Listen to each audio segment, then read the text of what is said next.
pessoal, meus alunos, pessoal que acompanha aqui o meu canal.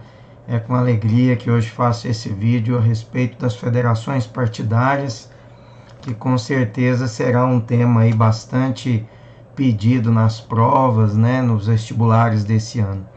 Primeira coisa importante que eu gostaria de destacar para vocês é que o Supremo Tribunal, né, ele acabou validando a lei das federações partidárias, e essas federações partidárias permitem que 2 ou mais partidos se juntem para atuar como se fossem um só, né? Sabemos que aqui no Brasil é muito comum essa associação partidária, uma relação partidária durante o período das eleições. É o que a gente conhecia como coligações. No entanto, após o término da eleição, essas coligações se desfaziam, né? Perdia-se o vínculo.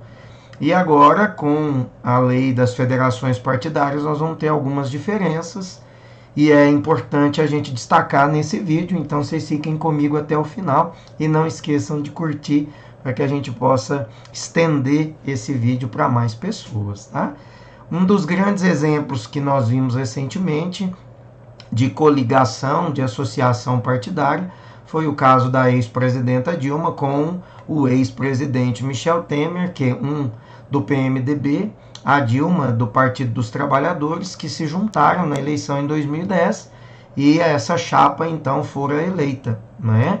Então as coligações é algo muito comum na nossa relação político-partidária, mas o que mudou efetivamente, né? Então vamos saber melhor.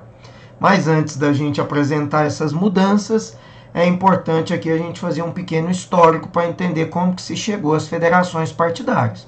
O artigo 17 da Constituição Federal, ele vai dizer que é livre a criação, a fusão, a incorporação, a extinção de partidos políticos, resguardados a soberania nacional, o regime democrático, o pluripartidarismo, ou seja, mais de um partido, né? Os direitos fundamentais da pessoa humana e observados os seguintes preceitos. Inciso 1º, o caráter nacional, que sejam do Brasil, né, partidos aqui do Brasil, a proibição de recebimento de recursos financeiros de entidade ou governo estrangeiro ou subordinação a esses outros governos estrangeiros, que não sejam aqui do Brasil, isso também é vedado.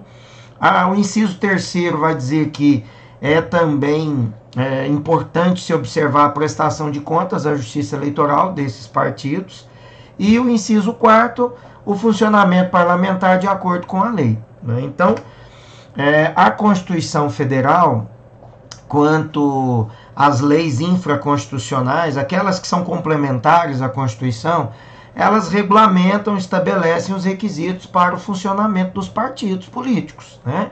E para o acesso desses partidos aos mecanismos públicos de financiamento, de publicidade, aquela propaganda na TV, por exemplo, o horário eleitoral gratuito, né?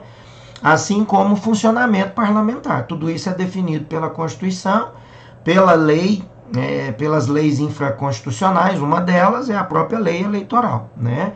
Então estabelecem esses critérios e determina então a existência institucional dos partidos políticos, o que é legítimo de acordo com o modelo político partidário brasileiro. Então, aí as mudanças, né, promovidas recentemente nessa legislação, a mais significativa delas aconteceu em 2017, através da emenda constitucional número 97, né?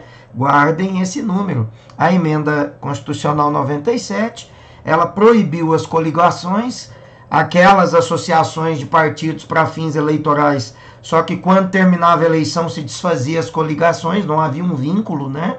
Então foi proibidas as coligações, impôs a cláusula de barreira ou de desempenho, que também foi uma novidade, e que muitos partidos ficaram contrariados, entre eles até o próprio presidente, né, atual, também se opôs a essa cláusula que impôs as barreiras ou as barreiras de desempenho, e aprovaram, portanto, o regime das federações de partidos, que é alvo dessa aulinha, né, desse vídeo explicativo aqui para te ajudar a entender o processo eleitoral ou fazer as provas de vestibulares desse ano e o Enem.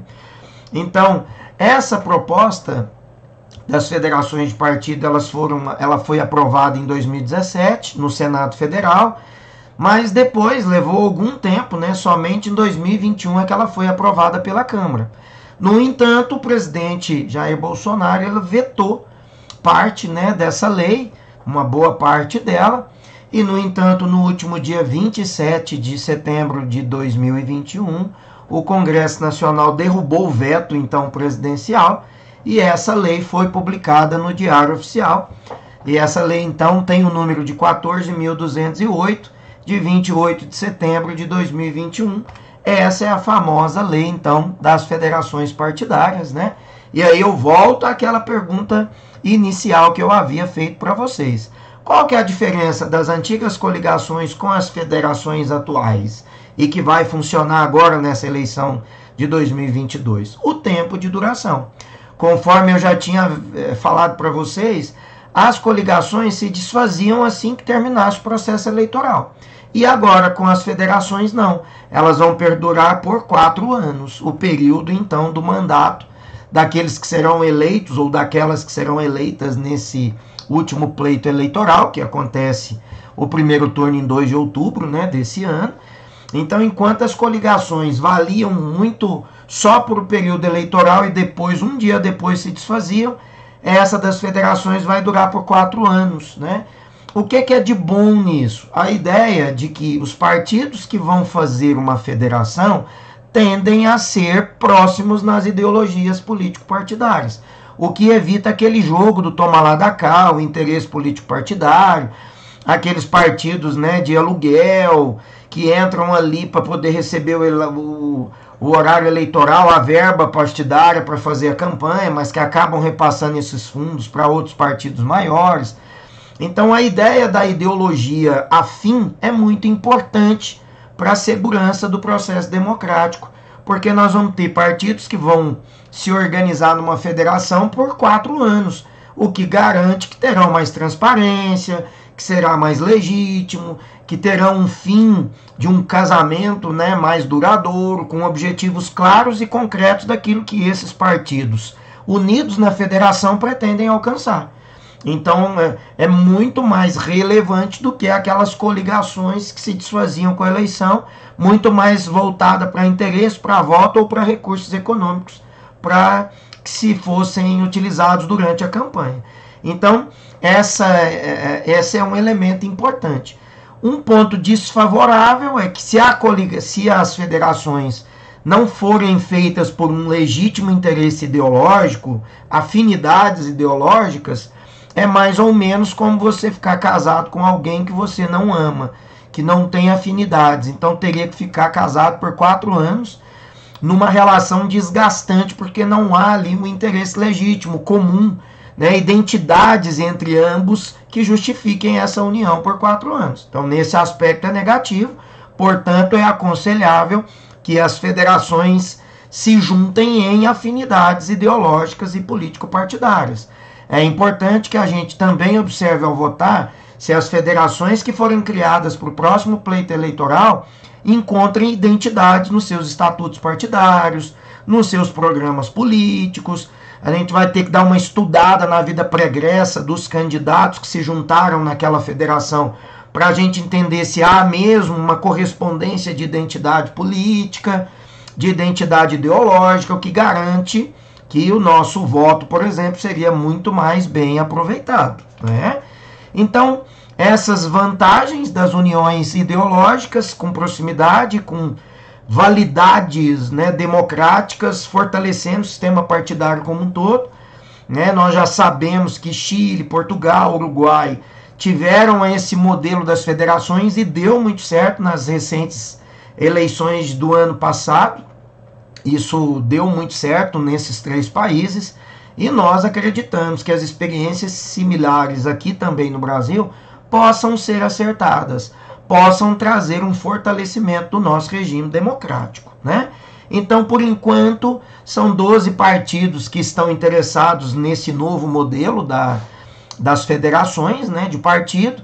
Entre elas nós temos o PSOL, o Rede, o PT, o PSB, o PCdoB, o PV, o Cidadania, o Podemos, o PDT, o PSDB, o MDB e a União Brasil.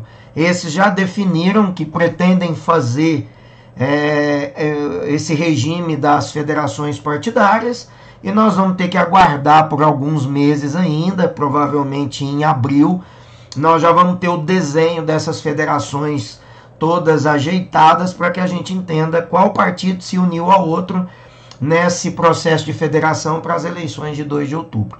E acreditamos que, e esperamos, né, que essas federações atendam de fato a legitimidade do interesse ideológico entre os partidos e que fortaleçam o processo democrático nosso e também essa identidade partidária que é sempre muito rico para o fortalecimento da democracia, que é sempre aquilo que a gente deve aplaudir, tá bom?